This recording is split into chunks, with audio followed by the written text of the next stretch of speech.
Magandang umaga po. Ito po ulit si Birds dito sa aking maliit na rabitan o yung aking backyard rabbit tree. So ngayong umaga po, pag-usapan po natin yung isa sa mga ah, ginagamit ko pong alternative na pagkain po sa aking mga alagang rabbit. So ito po yung ah, isa sa mga magandang source ng protein. So base po doon sa mga pag-aaral, ito po ay napakaganda sa ating mga hayop. So especially po sa akin po, ginagamit ko po ito sa aking mga alagang pato, sa manok, then dito sa rabbit. So ang halaman pong ito, ang binomial names niya po ay tinatawag na Trichantera gigante or gigantea. Trichantera gigantea. Yun sa pronunciation po, ganun. So, yun po yung binomial names niya. So, ito pong halaman na ito, itong tinatawag sa or yung common name na tinatawag po sa kanya ay Madre de Agua. So, ito po siya. So, kaninang umaga ko po siya pinitas. So, dinrate ko ng konti para po mawala po yung sobrang moist niya kasi masyado siyang sariwa. So pinapakain ko po dito yung sariwang talbos ng po niya. Sinasama ko na yung mga stem. So ito pong halaman na ito ay base po sa pag-aaral. Meron din po itong health benefits para po sa tao. Like po dun sa nagpapadidi na bagong panganak na nanay. So yung stem po niya na kulay green. So ito po yung kinukuha, nilalaga. So base po sa pag-aaral ay ito ay merong lactogenic. Lactogenic po is nag-trigger po siya or nagpapaganda po ng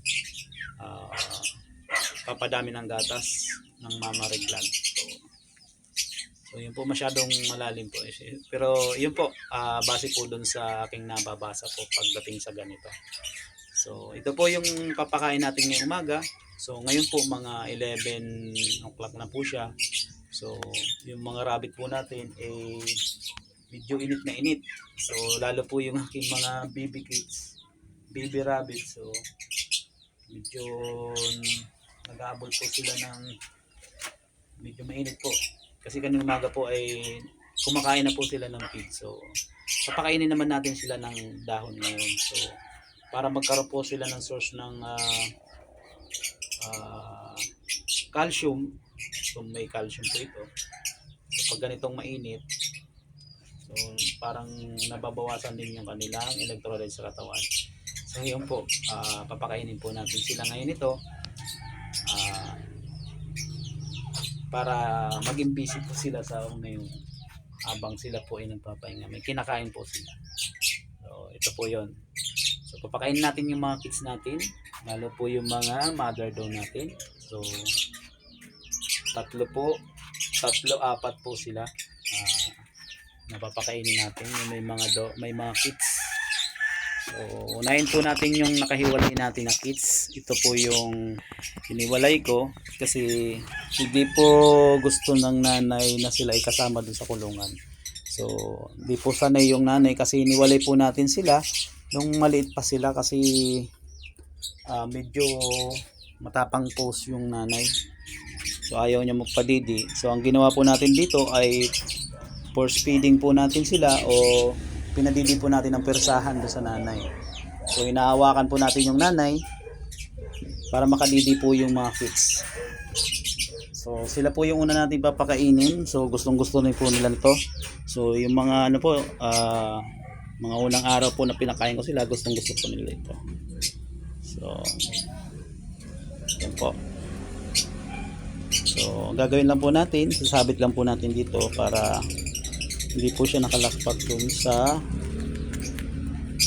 so yan, sabit lang po natin.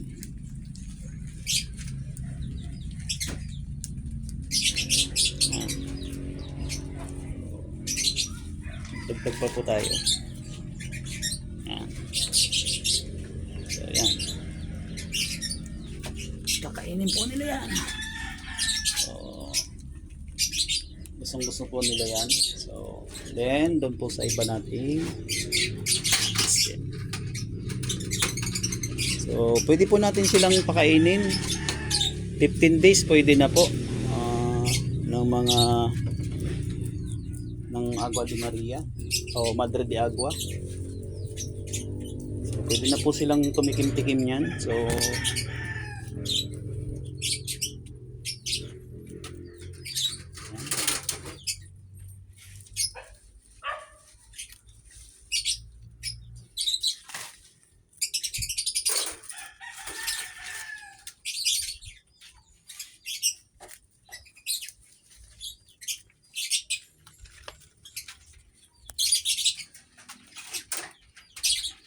ayan.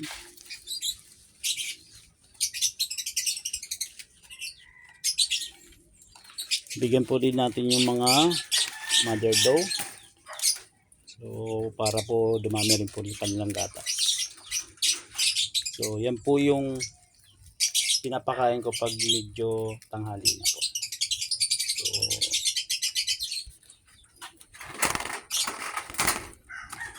bibigyan po natin unang-una po yung mga may kits. So, then yung mga mother doe.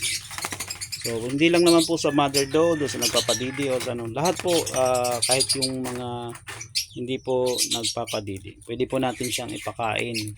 So, wala po siyang overdose. Hindi po siya nagkukos ng diarrhea.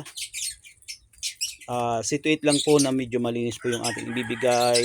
Wala pong lupa, wala pong mga kung ano-ano pong nakalikit dun sa daon. So, check po natin. So, ayan po. Sana po, magustuhan niyo po itong video na to. So,